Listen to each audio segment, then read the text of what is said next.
John, it's always good to see you again. I'd pull Cindy up on stage, but she's going to scoot out on us here. So just us tonight and everybody in the audience. So thank you again for coming, joining us at Creative Real Estate University. And we're gonna have our special guest John Park on and talking about one of our favorite subjects, self-directed checkbook control, self-directed retirement accounts. We can use these for investing in real estate and for doing our gator lending, real estate lending. John, some of us know who you are. Some of us came here just to see you, but others may not. I'm sorry to hear that. So please give us an introduction. Who is John Park, and how did you end up on the show? It's good ravioli. So hopefully everybody can hear me okay. So my name is John Park, and Shane was right about being a guest, but he was wrong about being special. I'm not special, but maybe someday I will be. You are to us, John. You are to us. Yeah. So my company is PGI Self-Directed, and we set up what's commonly referred to as self-directed IRA LLCs and solo Ks. Solo K just means it's for an individual who is a self-employed person with no employees and meets the definition of self-employment by the IRS, which basically says you're carrying on a trade or activity for the purposes of generating income, and you're operating that business on an ongoing basis with no employees. So we're going to kind of toggle back and forth with the presentations between an IRA and a 401k or the solo K. But just know with both of these structures, you're going to control the checkbook. And I'm not a huge fan of the terminology, but it's called checkbook control. And so whether you have a self-directed IRA or the solo K, you control that checkbook. You can invest in any asset class that is otherwise not prohibited by the IRS. And we'll get into that. But the visual I want you guys to have is you will control that checkbook, and you can invest in things that maybe your current administrator or custodian doesn't permit. So for example, if any of you have IRAs, 401ks, and they may be at Schwab or Fidelity, etc. If you call one of those companies and say, hey, can I do a PML, private money loan? No, they're not going to let you, and they can legally do that because they're controlling the funds, and they can limit your investments to the securities that they sell and that they offer. But that does not mean that the IRS prohibits you from making those types of investments. I think Shane wanted to give you just a real quick description of me, but I always kind of hate these things because nobody really cares anyway. But to give you a little bit of background, my previous life, I was in sports administration. So for any of you who are sports fans, I used to work for the Big Ten Conference a long time ago. I was an assistant athletic director at Arizona State University.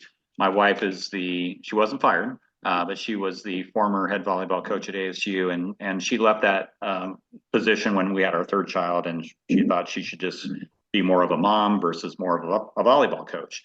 But ever since 2007, my company has been setting up self-directed retirement plans with that checkbook control, and that's the structure we're going to get into tonight. And by the way, thanks to everybody for your time. I appreciate it. And I'm just going to drop your calendar link, John, in the chat. If anybody wants to reach out with you later for questions or just set up an appointment, that's probably the best way to do that. Is that correct? Yes, and depending on the link that you're sending, if it's just the email address, anybody who reaches out to me, just let me know that you were connected by Shane or Cindy, just so I know who I'm speaking with, and I can kind of tailor the presentation or the discussion a little bit more in tune to what you might be doing from an investment standpoint.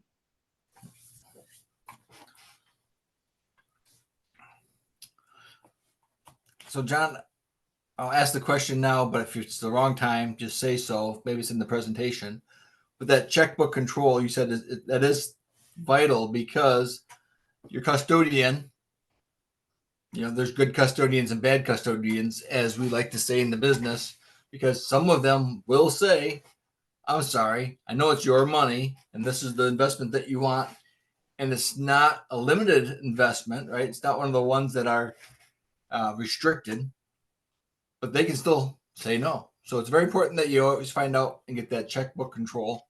Again, this terminology may not be the best for the Actually, you know what? Shane, Yeah. that's a good point. I'm actually going to take it a slightly different angle. So I learned this Please. from speaking to one of the first referrals that you guys had sent me. It was a lady who had a self-directed IRA, but she had it at a custodian that does not permit checkbook control. And so I had the conversation, probably about 10, 15 minutes into the call. She said she had one of these accounts at a company that doesn't allow checkbook control. And honestly, I just thought, well, okay, I'm kind of wasting her time. I might be wasting my time, but I'll finish out the conversation to be nice.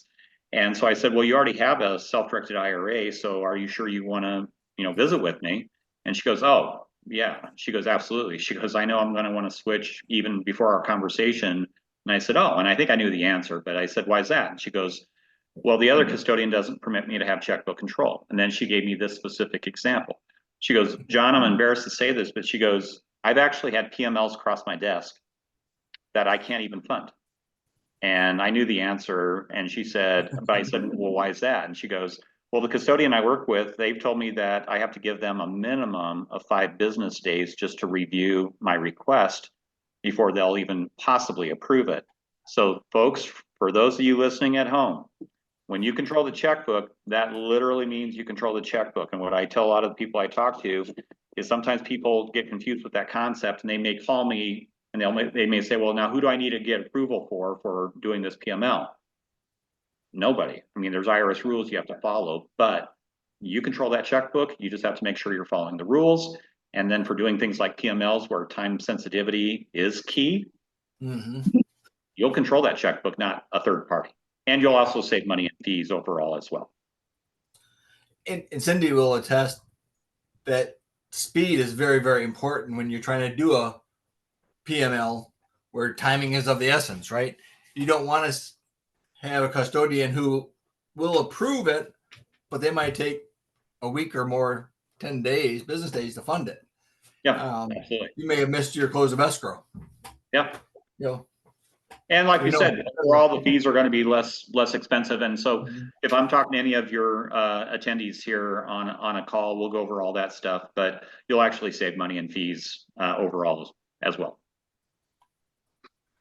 Fantastic. Thank you, John, for that. Let me see if I can share my screen, and I'll get right into the presentation if we're ready.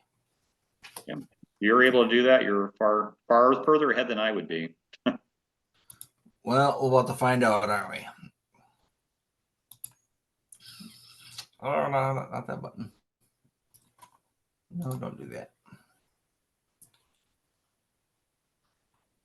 Give me back my mouse.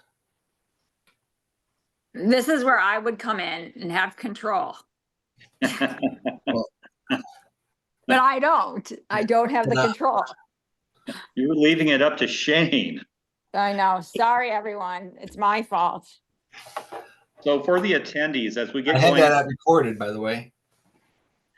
For the attendees, as we get going into these screens, it's divided into self-directed IRAs and then the solo Ks. What I'm going to do, and I think you'll appreciate this, and it's Cindy and Shane will attest to this, if and when I speak to you over a phone call, we go into quite a bit of depth. And so I'm still going to go into a certain amount of depth, but I also want to be respectful of your time and not keep you here for the next hour and a half. So let's start with self-directed IRAs, Shane. All right, so you see the screen all right, self-directed? Yep. Okay, so with a self-directed IRA, the obvious question is why choose one? Well, if you're only going to do stocks, bonds, and mutual funds, which the fact that you're here tonight means that you have an interest in doing something besides those things, possibly, you're going to have the checkbook control of the IRA, which will save you in what we were talking about earlier, a hassle factor, meaning you don't have to deal with a custodian, and it'll also save you fees over time. You'll have the ability to diversify your assets because you'll have an open menu of what you can invest into. In fact, this is a good time for me to point it out. The only assets that an IRA or a 401k cannot invest into, generally speaking, are going to be life insurance contracts and collectibles. I doubt that there's anybody in this room tonight that wants to invest in life insurance contracts or collectibles. If you do, you can't do those. But otherwise, any other asset class is good. Family IRA just means that you can actually potentially set up the structure, where other family members might be involved in that structure. Typically, it might be two spouses who are combining funds within one structure to have greater purchasing power, et cetera, to make investments. And with the IRA, you're going to have minimal reporting. And for right now, I'll just say about the only thing you need to do with the IRA as far as a reporting feature is the custodian. Under law, we still have to have a custodian. You're going to control the checkbook, but you still have to have a custodian. And one of the reasons is for this minimal reporting is that the custodians, whether it's a Schwab, Fidelity, a self-directed IRA custodian that are IRS approved custodians, they have to report three things to the IRS each year. Any contributions you make into your IRA, any distributions you take from the IRA, and then the fair market value. And fair market value just literally meaning that is that the assets held by the IRA, what is the basic dollar amount of the value of those assets being held? And that'll be kind of a point that if we're on a phone call, I'll get into a little bit more detail, but trust me, when it says minimal reporting, it is minimal reporting. So next screen. Okay, so obviously most people are going to fund, you don't have to, you can do new contributions, but most people are going to establish the SDIRA with maybe transfers from another IRA that you currently have at a company like Schwab or Fidelity or Edward Jones, et cetera. Or you might have been a previous employee at a 401 at a W-2 job where you have a previous employer's 401k plan and funds that are just kind of sitting there doing whatever they're doing. There can be other sources of funds, other retirement plans, 403bs, 457s, et cetera. But generally speaking, most of you would be bringing in funds from another retirement plan. So we're going to create what's called an IRA LLC. And to keep it at a 50,000 foot view level for right now, the LLC is different than maybe an LLC that you might have formed for yourself previously. It's still an LLC. It's a limited liability company. We still file those with whatever state we're using. In most cases, it'll be your state of residence. Some people might use an LLC in another state for whatever reasons, including Wyoming because of the anonymity. But PGI is going to be providing you and the IRA custodian, because they need to receive these documents as well. They're going to get the articles of organization for the LLC, the taxpayer identification number, because you're going to have an LLC bank account that's going to hold the retirement funds of the IRA. And then it's going to be an IRS compliant operating agreement. And just to kind of give you an idea, the bad joke that I have on the operating agreement is it's not one you get on Google. It's going to have very specific language in it pertaining to IRS rules and how the LLC is operated. But here's what I want you to keep in mind. The LLC, you can be the manager of the LLC, but the member or the owner of that LLC will be your IRA account, because if we listed your name as both the member and the manager, the IRS would have a problem with that, because they would say, now because you're the member as well, you took personal constructive receipt of those monies, and we want to make sure we don't do that. So the member in this case will always be the IRA, and you'll be the manager. As I mentioned, funds can come in a number of different ways, but let's identify the most likely ones. A transfer is like to like, meaning if you have an IRA at Schwab, you can transfer that over as a non-taxable, non-reportable transfer. It just goes between the custodians. Rollover would be like, for example, if you took a 401k, previous employer's 401k plan and moved it to an IRA, it's no longer like to like. That dictates that it's a rollover. It's still non-taxable. You do have to report it on your 1040. It's easy peasy. I'll give you the guidance on how to do that, but that's very easy. And as mentioned, both transactions, whether it's a transfer or a rollover, are non-taxable events. Ready to move, Shane, when you are. Okay, we talked about this. The only assets that your IRA cannot invest into are life insurance contracts and collectibles. I think in doing this 17 years, I've had probably on one hand, I can count the times that somebody wanted to do life insurance contracts or wanted to do collectibles. Most people don't. Just know that you cannot do those assets. Next screen. So my comic book collection, that's out. I'm sorry, what? My comic book collection, that's out. I can't do that. Yeah, your comic book collection is out. So these are just examples of how you can invest your money. I mean, obviously, you know, some of you already have IRAs that are involved with mutual funds, stocks, bonds, etc. But the IRS doesn't say that that's what you're limited to. So I just list this here to give you an idea of what things you can invest into. Next screen. Okay, so the IRS, I know this is a shocker for everybody here, but they have what they call prohibited transactions, or, you know, some people might think, oh, these are like the 10 commandments of what I can't do with my retirement funds. So you as the IRA account owner are a disqualified individual. So the main visual I want you to have right now is the IRA cannot engage in any transaction with anybody or anything considered related to the IRA. This is typically going to be the following: you, a spouse, if there is one, children who are bloodline descendants to you, parents or grandparents on both potentially spouses' side that are bloodline ascendants. So I always use the visual of a vertical and like a cross, a vertical and horizontal plane. You and your spouse would be right dab in the middle as you being the account owner and your spouse, in effect, the account owner through marriage. Children below you, parents, grandparents above you. None of those people can be receiving direct benefits. Now, let's get the 800-pound gorilla out of the room. So I have somebody who asks the question, well, wait, I thought I'm benefiting by my IRA making good investments and having good returns. Aren't I benefiting from that? And I would say, yes, of course. And everybody knows that, including probably your dogs. But the visual I want to keep in mind is that you're not benefiting transactionally. So let's use a quick example. Let's say somebody in the room is 35 years old, well below the 59 and a half normal retirement age, and they're doing a PML. And they say to me, well, hey, John, I'm assuming that once I do this PML and I get $10,000 in interest, I can put half of the money in the LLC account owned by the IRA, but I just want to take the other 5,000 for myself. I'm not going to be a smart aleck, but here's what I'm going to say. Well, with your IRA at Charles Schwab right now, can you say that to them? Actually, the answer to that is yes.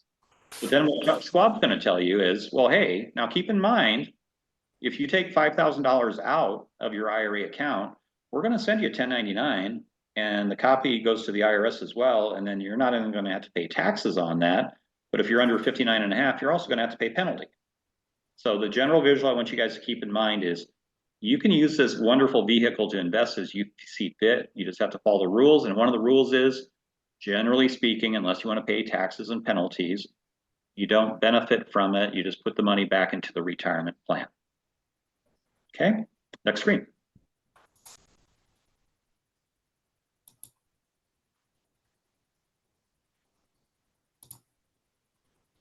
Okay, we talked about related parties. Obviously, as a plan owner, you're a disqualified person to the plan. And these next bullet points, Shane, as you go through, I probably already discussed this. So ancestors of the LLC, of the owner, offspring of the owner, spouses, and then business entities where the owner is a greater or owns a greater percentage of 50% more of that business. Also, not included on this one is a fiduciary.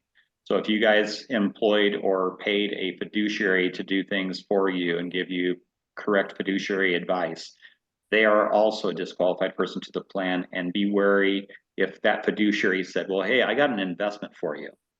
That would be a problem because they're supposed to stay away from that stuff. Next screen. Taxes in the IRA probably won't happen. But as my saying here says, say it ain't so, Joe, it can happen. So let's talk about what can be taxed within an IRA.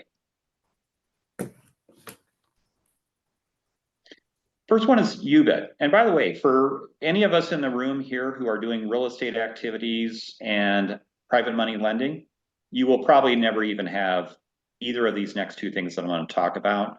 But I always want to make sure I disclose this so people have an idea. So there's this topic that the IRS calls, they call it UBTI, unrelated business taxable income. Everybody in the industry calls it UBIT, unrelated business income tax. Just flows off the tongue easier. But what is it? So UBIT is when you're receiving active business income. And there's actually a very good reason. I like to take my shots at the IRS, but there's a very good reason for this rule. But let me explain. I'm going to give you an example I use for everybody. So I'm in Arizona, and there's two things I'm going to say here that are totally hypothetical and not true. But for this example, let's say they are true. So let's say I see on my screen here, Lynn. So let's say Lynn, I own a McDonald's, and I know Lynn has an account with some money in it. And I reach out to Lynn, which again, I'm not going to be doing this, but I say, hey, Lynn, my McDonald's needs a facelift to it. I need $50,000. What I'd like to do is I could pay you interest, and that would be passive. But instead of that, I go, hey, Lynn, I like you. You seem like a good guy. why don't I give you 3% of my sales from my McDonald's for X period of time? And I'll even show you my books. And Lynn takes me up on that, looks at my books, looks at my sales, and goes, I think I'll do that versus taking a higher, interest rate. That would not be an illegal transaction, by the way. But now, once I pay Lynn based on the profits of my business, it's no longer a passive investment. He's actually getting active income from the sales of French fries, Cokes, quarter pounders with cheese.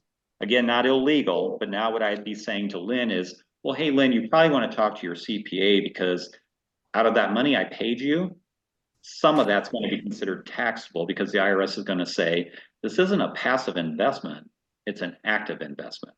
Now, if I can pour the room for 1 second, I'm going to give you a good visual as to why this is a good rule, generally speaking.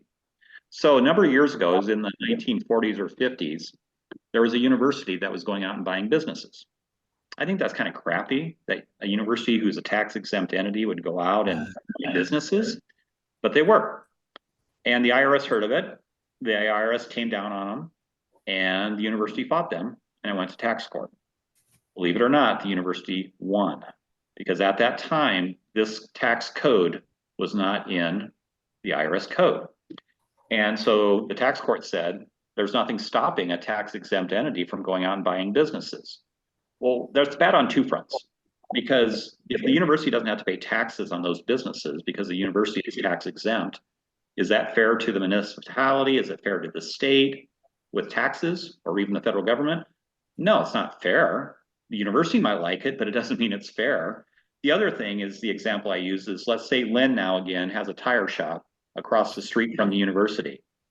Well, if the university can cut prices because they're not paying taxes, well, is that a competitive disadvantage to Lynn? Absolutely. So now we bring it back to an IRA or a 401k for that matter. The IRA is a tax exempt entity. So if you're receiving active income, the IRS says, that's fine.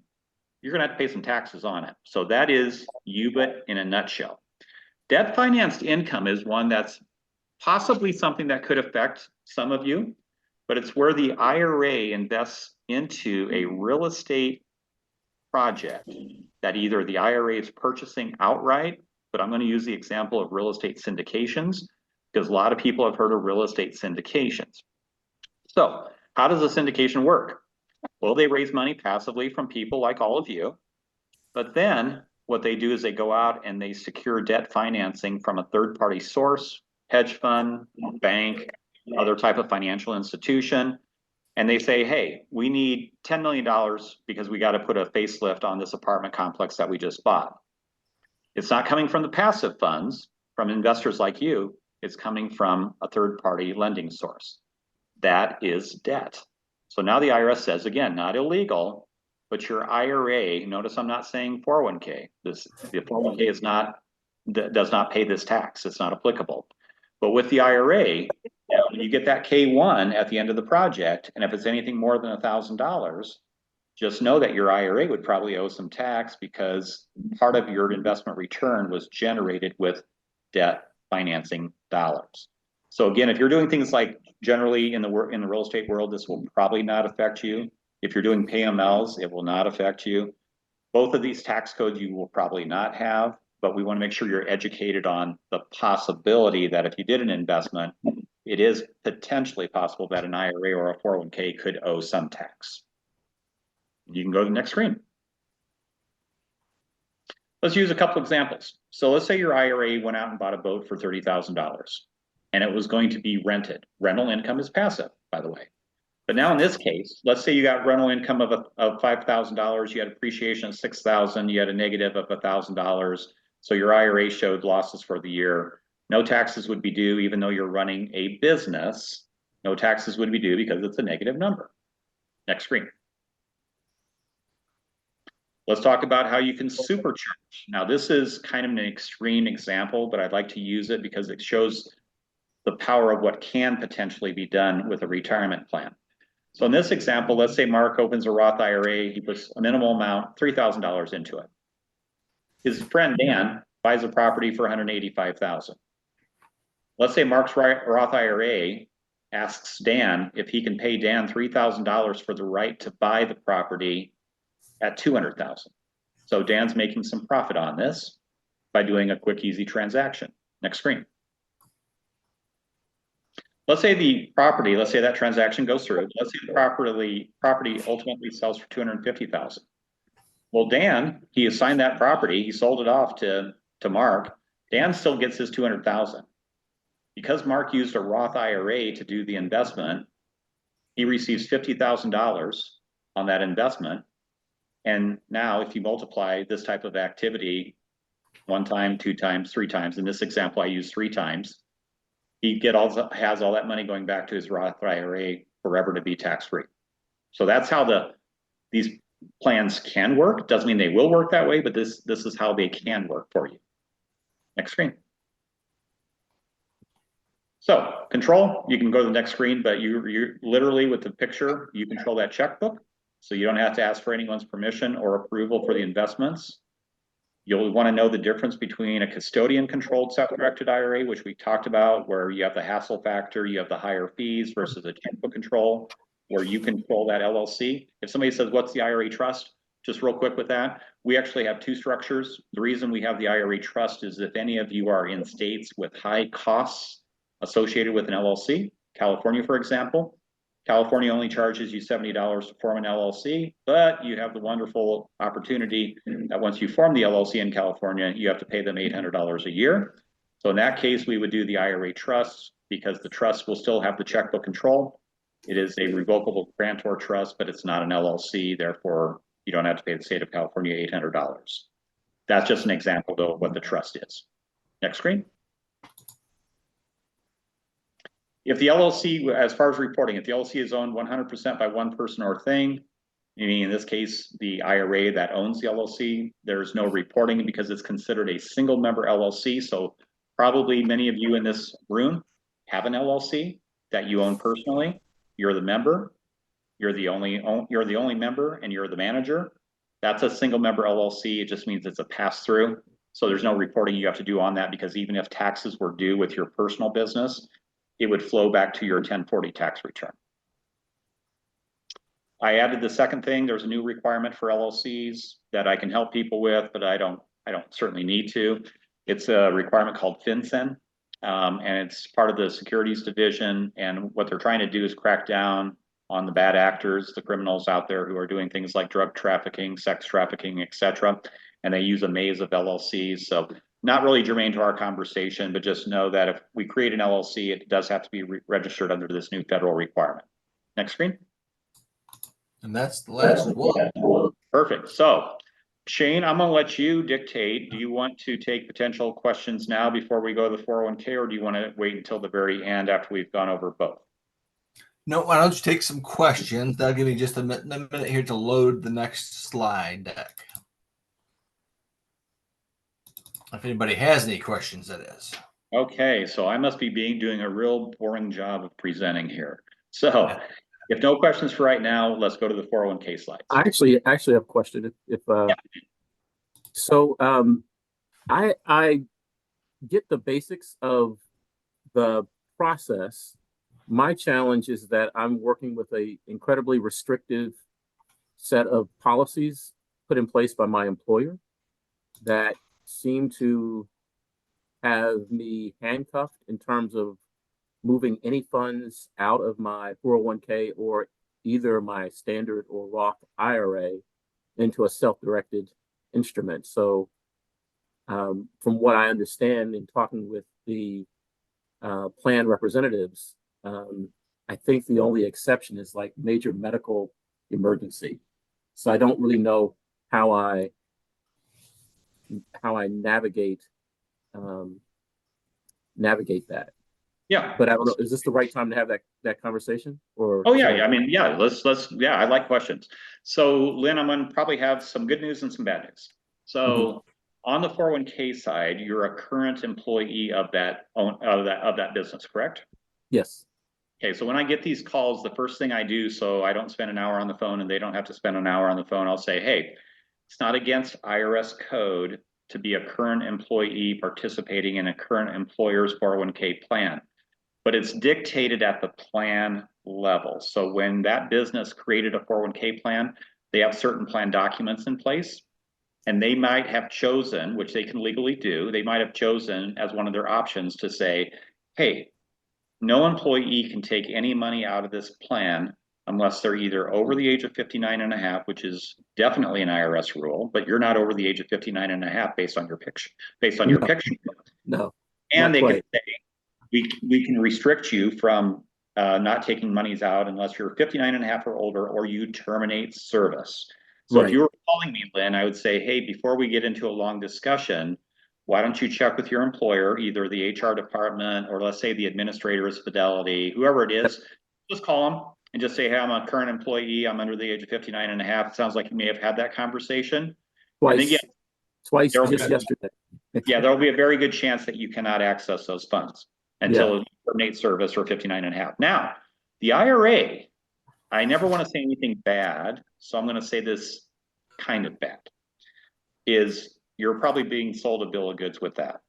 An IRA is an individual retirement account, and you can absolutely move those funds not only to another custodian if you wanted to, you can absolutely be able to move those funds into a self-directed IRA, and there would be hardly any exceptions to that. I'm not saying it would be impossible, because I don't know every single answer in the world.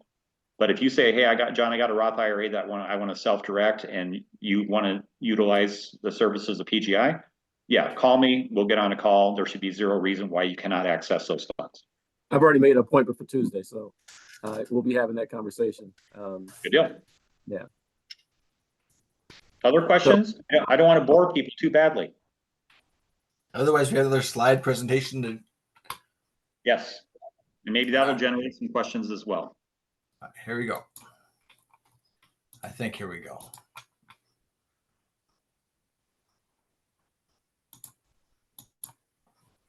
Okay. Personal 401k. Yeah, so we're going to get into the conversation now about those of you who may be self-employed. And by the way, here's what might help, Shane. Can we get a quick count from the room if anybody in this room is self-employed on a full or part-time basis? Because if everybody said, I'm W-2, no self-employment of any kind, no plans on being self-employed at any time in my life, I don't know that we need to go through this. I just don't want to waste people's time if it doesn't apply to them. Right. So you can unmute yourself or just raise a hand or make a comment on the side. Let me know if you are self-employed. Full or part-time. Okay. Hey, Lori? Shane, this is Angelique. What if we're doing it for sub two? You know, our real estate business. Wouldn't that be self-employed? Should be. Are you, Shane, are some of the people in here REIN members or not? Yes, I'm a REIN member. Okay. So the reason I asked, Yeah. okay, the reason I asked that question is based on the structure that I think you probably have, where you have an LLC formed in your home resident state, and then you might have a Wyoming LLC that was formed as a holding company. Does this sound familiar? Yeah. Okay.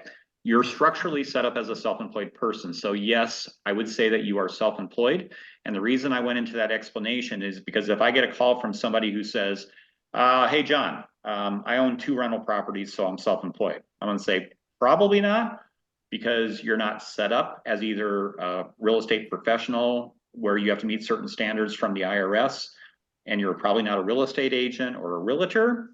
And so now the IRS probably considers you to be a passive investor versus an active self-employed investor and running a business. So with that explanation, the other thing I say is if somebody says, well, how would I know? Well, the first thing I'm going to do, even though I'm not the CPA, I'd probably say, well, are you filing a Schedule C on your 1040?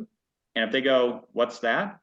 I'm probably going to say, you're probably not self-employed, because if you're self-employed, you have to file a Schedule C.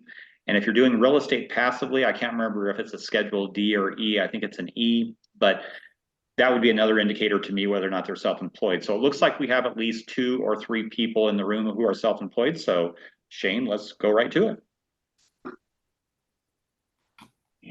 And while he's pulling that up, for any of you who are in this capacity, you can have a personal 401k plan or a solo K for full or part-time enrollment, or full or part-time self-employment. And let's go back to Lynn. Let's say Lynn was self-employed in a side business outside of his W-2. he could still have a second 401k plan. That is permissible to do. The IRS doesn't restrict you from having more than one 401k plan participation. I want to talk So to you. he That is exactly my situation. There you I have an go. LLC already with rental property generating. Now, Lynn, I do have some bad news for you because you had mentioned a Roth IRA. Roth IRA funds are the only funds that cannot be brought into a 401k. So if you had traditional IRA funds, I'd say, yeah, I do. you can. Okay. Yeah, I have both. And Perfect. that's You could have exactly the what 401k. I'd like to get. So I don't want to make this all about me, but I'm in a situation where I have, I'm in talking with my financial advisor. My retirement, I'm set. If I never save another dollar for retirement, I'm fine. My issue now is, okay, well, I want to use that money now. So how do I do it? And it seems like my plan has kind of locked me out. It's almost like the money that I put into the plan has gone into a lockbox, and it's time sealed until 59 and a half. And so I get your point about the 401k because my employer makes a contribution to that. So I can see why they would want to have that money locked away so that people aren't, diverting, additional. So I get that. But the money that I voluntarily contributed to an IRA, it seems to me, I don't know how you can tell me I can't move it or convert it to something else. I'm not so. Yes, and I'm not telling you that because I'm telling you that you should be able to. Exactly. And when we do have a call, we'll get into Yeah. your specifics, and I'll tell you if I still hold that position that you can or can't move those funds. But I would be shocked if I tell you that you can't move the funds. Okay. Okay. Thank you. Next slide, you bet. Next slide, Shane. Okay, so for those of us who are self-employed, let's just talk about some of the benefits. You obviously have the tax-free growth. You have deductions that you can take if you're making pre-tax contributions. I think many of you in this room might be surprised that you have to have qualifying income, but most of you probably would be surprised that based on 2024 contribution limits, you can actually put in upwards to 62,000 if you're under the age of 50 and up to potentially 68,000 if you're over the age of 50. So that's a lot better than 7,000 in an IRA under the age of 50 and 8,000 in an IRA over the age of 50. You have probably greater asset protection, quite honestly, with assets held within your 401k plan than you might have with the IRA. I'd probably want to save that conversation for a phone call just to kind of get into some of the details because it can vary based on state law, et cetera, and what state you're in. But just know that the asset protection in a 401k is extremely strong. Next slide. Well, here we go. Here's one of those myths is that only large corporations can have 401k plans.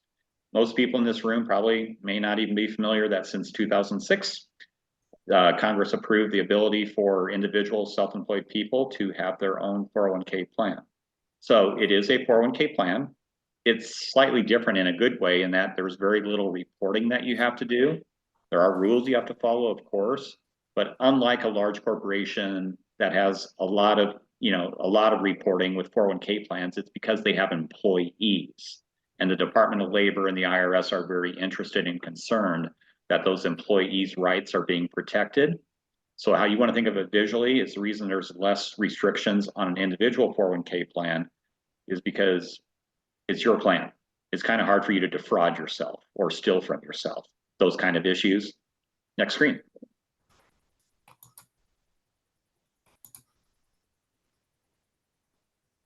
We already covered this, but yes, since 2006, you've been able to have your own 401k plan. We can skip on to the next one. Plan establishment. I'm not the judge and jury of whether or not somebody's self-employed. However, just so you know a little bit about John, I've had people call me before, and they may not even be intentionally trying to get around rules and stuff. It may be inadvertent, but I have had a few call who are trying to skirt this rule. So bottom line is I will at least ask the question is, well, hey, because I'm interested, number one, but I'll say, well, what do you do for self-employment? What's your business? Are you an LLC? Are you an S Corp, C Corp, but sole proprietor? You can be all those things and have your own individual 401k plan. We will create a TIN or a taxpayer identification number for the 401k plan. That's required. we specifically, what you're paying the fee to PGI for is actually creating the plan documents, which you legally have to have, because the plan documents dictate not only one, that you're adopting the plan, and that's kind of a crazy concept for some people, but you actually have to adopt the plan. And then there's documents which will explain to you certain rules about what you can and cannot do within the 401k plan. Because if I'm gonna pick on Lynn again, just because I see his picture. Let's say Lynn had the 401k plan and he says, well, I want to put $300,000 into the plan. I'd say, well, that's great, Lynn, but IRS doesn't allow you to put $300,000 into the plan. So there are limitations and rules that have to be followed. But what PGI is doing is we're creating the plan documents for you to have a compliant 401k plan that you can operate. Next screen. Similar to the IRA, you're going to be able to fund the account from IRAs, 401ks, etc. We can open the account. When I say we, I don't open the account for you, but I'll give you the guidance on where you can go, etc. But we can open it up at a participating bank that will allow you to have that type of account. Not all banks do. Most do, but not all banks do. We can also open up at a brokerage firm. So let's use an example. Let's say I'll pick on Shane this time. Shane wants to open up a 401k plan and he's got $1 million. He's all excited and he wants to start investing non-traditionally in things like PMLs. And he goes, John, I got $1 million. And I'll say, well, first of all, just so you know how I'm wired, I'm going to say, well, Shane, hey, you really want to bring over $1 million because I doubt that you're going to be doing $1 million in PMLs. But hey, if you are, and if you want to do that, by all means, knock it yourself out and do it. But Shane may say, well, hey, I want to bring over a bunch of money. And can we use a brokerage firm where I can still control the checkbook, but at a moment's notice, I can sell some mutual funds, put it into cash, and then use that money to make the investment? Yes, you can.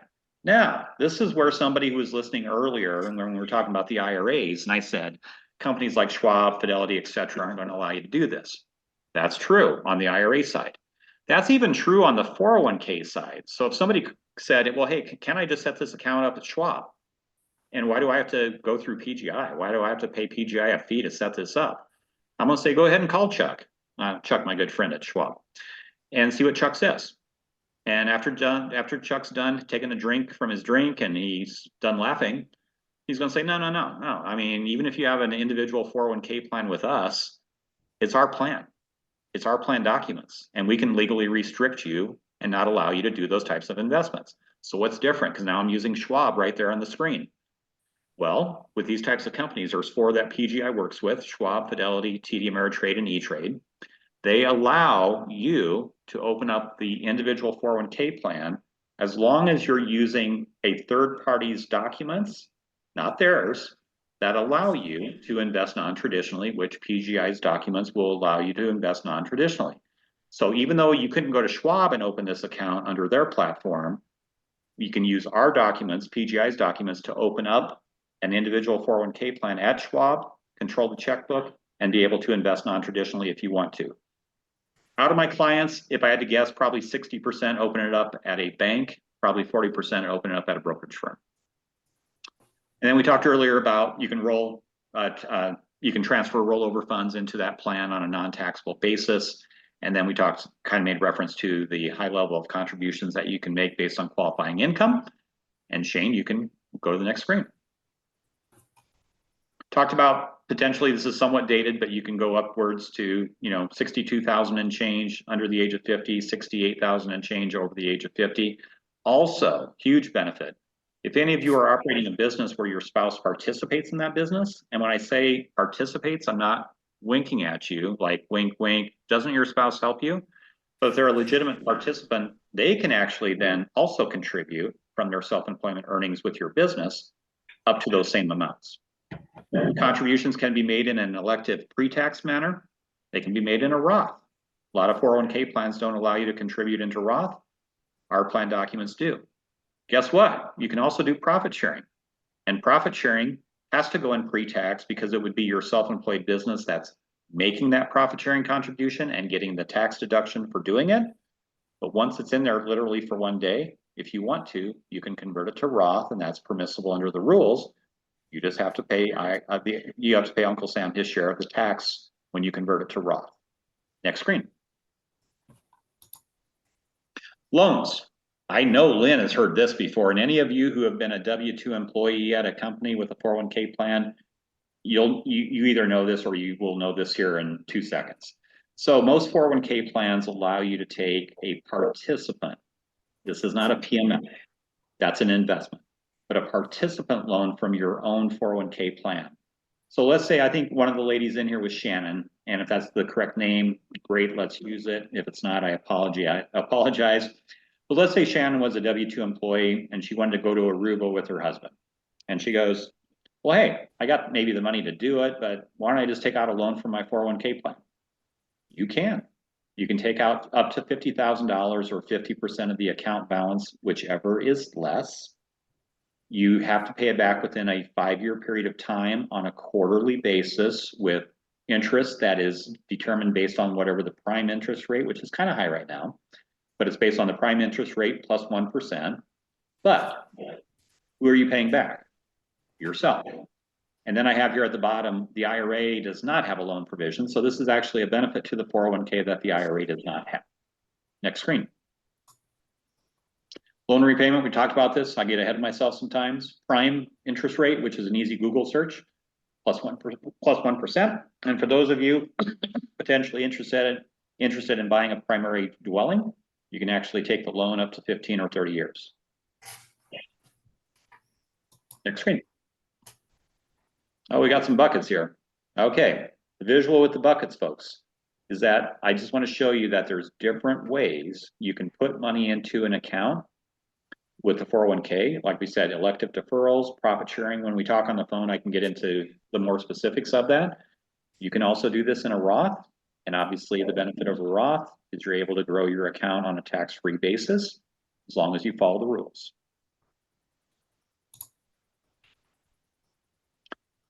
There are no income limitations. I'm going to go back. Can you go back to that screen just for 1 second?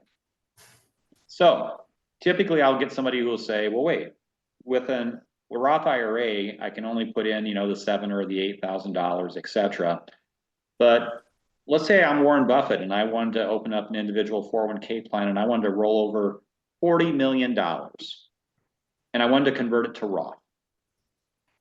There's no income limitations to what you can do. As long as you follow within the contribution limits, but let's say Warren rolled over $40 million and he said, hey, I'm fine with paying the tax. He should be able to, he's got the money for it, but he can convert it to Roth, and you cannot necessarily do that with your Roth IRA. There's income limitations on making contributions, but with the 401k, not only can you make those contributions, you can also convert all those funds to Roth or a portion thereof. So it's a nice benefit with the 401k. Now you can go to the next screen. Okay, so we have buckets. We have Roth 401k. So if you're wanting to put monies in, now here is a rule. Anytime you put money into the plan on a Roth basis, it has to be kept in a separate account. Go with me on one visual for right now. We can talk about this later if you want. Within the plan, you'll have the availability to use all of the monies, whether it's pre-tax, Roth, etc. But you still have to keep the Roth funds separate. It's not difficult, but it's something that you just legally have to do. You have to keep them out of the same account as a pre-tax fund within the 401k plan. You have the traditional bucket that you can put your pre-tax elective deferrals into from your self-employment earnings. And then the business, if it has the funds available, can put in profit sharing. We'll talk more about that later as well. Well, we're talking about it now. Is a contribution from the business. There's no payroll taxes, but yet it's still fully deductible as a business expense for the business. And profit sharing contribution, you'll pay 0 in payroll taxes. So it just goes in as a contribution from the business for your benefit. Let's use a couple examples here. Let's say Frank buys some real estate for no money down in his Roth 401k. He later sells it for a $500,000 profit. Chances are he will never pay a dime in taxes on that money as long as he follows the Roth rules. And the 2 main Roth rules is, Lynn will know this, you have to have it for at least 5 years. It has to be seasoned for at least 5 years. And you cannot take out Roth distributions, generally speaking, until you're 59 and a half. Next screen. Again, we don't need to go through this. We talked about unrelated business income tax. Remember how we used the example about the business, the university buying businesses, and now, any tax exempt entity, if they're getting active income, have to pay some level of tax. So we can kind of skip with this for right now. But the last point there at the bottom, debt financed income, we mentioned this earlier, does not apply to a 401k. So if any of you are doing real estate projects with your 401k plan and there's debt involved, you don't even have to remember those letters UDFI because it does not apply to your 401k. Oh goodness, we're getting into dangerous territory here. Prohibited transaction.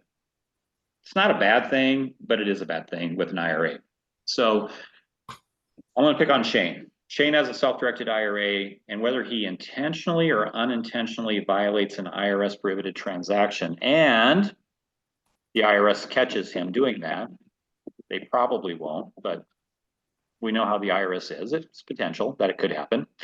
His IRS is fully distributed. Now, what does that actually mean? It sounds bad, and it is. So if Shane has that IRA and he has a prohibited transaction, and here's the example I use.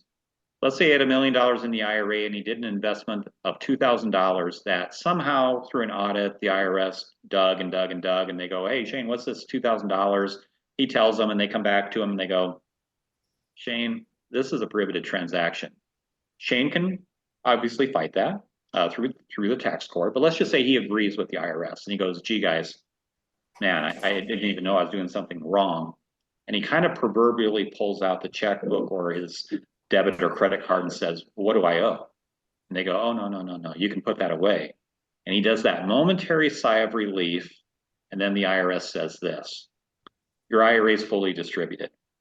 And he goes, what does that mean? And they're going to say, well, unless you fight it and you're right and we're wrong, your whole IRA, that $1 million is going to be taxed. And oh, by the way, if you're under 59.5, you're going to have a penalty on it as well. And oh, by the way, whatever money you have left of that million, let's say it's 550,000. Okay, that's your money, but now it's also no longer in an IRA because when it says fully distributed, think of things coming out of a funnel. It goes out and it is no longer considered an IRA. So pretty significant. Next screen. But if you are self-employed with a solo K, not only in most cases will there be no fines or penalties, even if there is, it's limited to 15% of the amount that's involved in the transaction. That's why I use that $2,000 example, because if you did that with, let's just say you still had to pay the penalty, it's going to be based on 15% of 2,000 versus being taxed on $1 million within your IRA.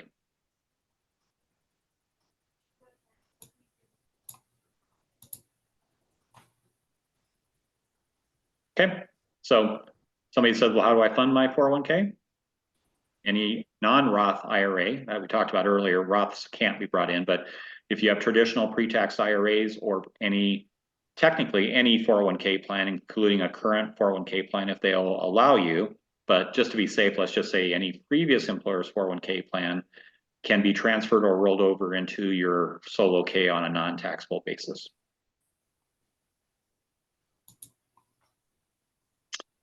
Let's just touch on this earlier because most of you in this room, if not all of you, are younger. Just know normal retirement age is 59.5 as a general rule. There are some exceptions to that. Some people can state, like our plan documents actually will identify the retirement age as 55, but the normal retirement age is 59.5. And let's just pass on this screen for now. So you get the tax deductions. You can take out personal loans and of course, obviously do make loans as investments like PMLs. You're self-directing it. Safety from penalties with the asset protection. You have the tax-free growth or tax-deferred growth, whether you're doing pre-tax or Roth. And it's not based on any income limitations in order to have a 401k. You don't have to worry about making too much money and the IRS says, oh, you can't make an IRA contribution because you make too much money, but there's no income limitations with the 401k.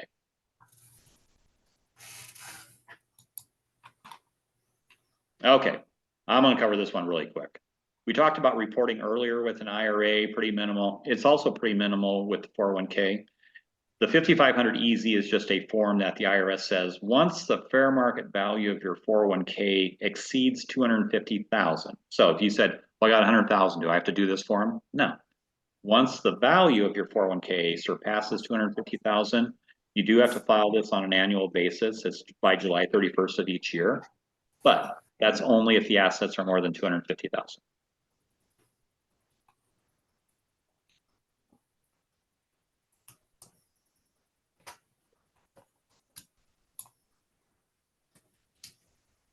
That's just another slide, but you can skip that as well.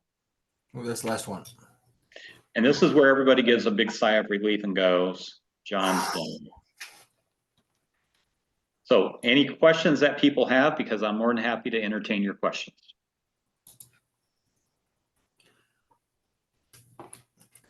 John, I love having you on and talking about this. And even though we've talked about the same topic, same presentation a couple of different times, I pick up different things. You talked about you can have a profit sharing within your program. And are there limitations as to what that profit sharing looks like? Yeah, so let's use the easy example because I like to, I'm a simple-minded person, so I like to use simple-minded visuals. So let's say one of your attendees was setting up the 401k plan and they had an LLC and they were being taxed as an S Corp. S Corp rules permit you to the business to put in 25% of the wages you pay yourself from that S Corp. So if you paid yourself 100,000 just to use easy math, and you called me up and you said, how much can I put into my 401k plan from my business as a profit sharing contribution as an S Corp? 25,000. And then Shane says, but can't I also, can I also do elective deferrals? I'd say yes. And then that one's going to be, the current numbers are 23,000 for someone under the age of 50 and 30,500 for someone over the age of 50. So let's combine those two together. Shane is an S Corp, makes $100,000 a year, and he says, how much can I put in? I'd say, well, you can put in 25,000 profit sharing, and then you can also put in 20, well, you're over 50, aren't you, Shane? Just a little bit. Okay. Then Shane could actually put an additional from his pay, he can put an additional 30,500. So the two combined would be $50,500 based on that 100,000 of income. Pretty good.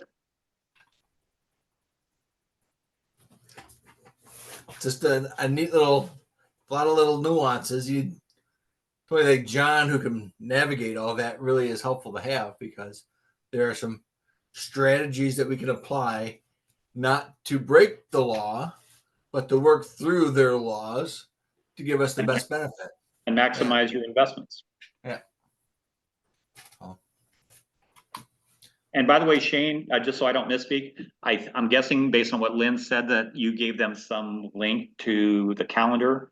So Yeah, if anybody wants to have a conversation, I'm guessing you either have that link or Shane can give you the link to schedule a time to visit. Now, here's the good news, folks. Most of what we covered, that's pretty much how my conversation goes with somebody. And so what I would envision, if for any of you who want to schedule a call, it'll be a much shorter phone call, because I don't need to go through all these specifics, and we can kind of zone in on specific questions that you have. Yeah. I dropped the link again in the chat, so you don't have to go find it. So it's right there if you want to snag it. And I'll also post it tomorrow when the recording processes, and I'll get it posted in the group, and I'll have that link there too, John. Okay. Any other questions for now, folks? It's dinner time probably for a lot of people. And then some. Well, I appreciate everybody showing up. And again, John, it's always a pleasure. Thank you very much. Thank you. Until Thanks, next everybody. Thanks, John. Thanks, Shane. Thank you all. Thanks, Shane. Have a great night. You too.